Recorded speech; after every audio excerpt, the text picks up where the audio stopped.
তোমরা যে এখন সবজিটা দেখছো তা কিন্তু তোমরা বেশিরভাগ মানুষই হয়তো চেনো না। আসলে এটা আমিও চিনতাম না।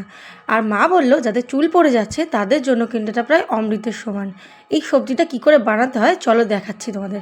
প্রথমেই কড়াইতে তেল গরম করে তার মধ্যে কালো জিরা শুকনো লঙ্কা ফোড়ন দেবে, আর তার মধ্যে দিয়ে দেবে কুচনো পেঁয়াজ।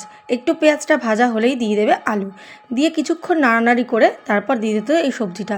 এই সবজিটাকে তো কি বলে আমি জানি না, আসলে এটা কিন্তু গোটা সর্ষে, মানে কাঁচা অবস্থায় যে সর্ষেটা থাকে সেই সর্ষেটাই, খালি দুদিকে একটুখানি মুখ বাদ দিয়ে বাকিটা নিয়ে নিয়েছে গোটা গোটা।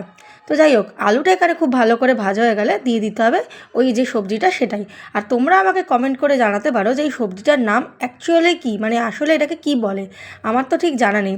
আর এটা কিন্তু এই প্রথমবার আমি খাচ্ছি, এর আগে কিন্তু আমি এটা খেয়ে দেখিনি। তবে হ্যাঁ, দেখতে অনেকটা ছোটো ছোটো বিনসের মতো।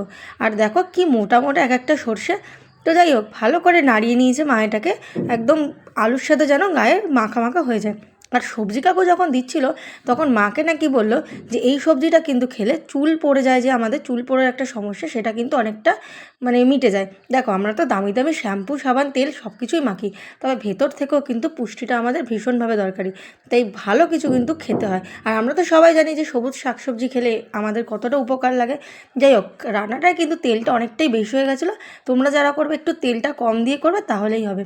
তো ভালো করে এটাকে ঢেকে দিয়ে নিয়েছিলো সেদ্ধ হওয়ার জন্য। আর হয়ে যাওয়ার পরে গ্যাস একদম বাড়িয়ে দিয়ে আমি এটাকে লাল লাল করে ভেজে নিয়েছি। প্রথমে মাই করছিলো, তারপরে আমি একটুখানি করে দিলাম। আর দেখো পুরোপুরি নামানোর পর এরকম দেখতে হচ্ছে। ঠিক কেমন লাগলো আমার এই ভিডিওটা অবশ্যই জানিও। আর তোমরা কিন্তু একবার অবশ্যই বাড়িতে ট্রাই করে দেখো, আর ট্রাই করে বলো কেমন লেগেছে খেতে। আমার তো ভালোই লেগেছে, খুব একটা খারাপ লাগেনি। এরপরে আসলে আমি আবার নেব, যদিও আমার এত পরিমাণে চুল পড়ছে যে এটা আমার খাওয়ার দরকার। বাই।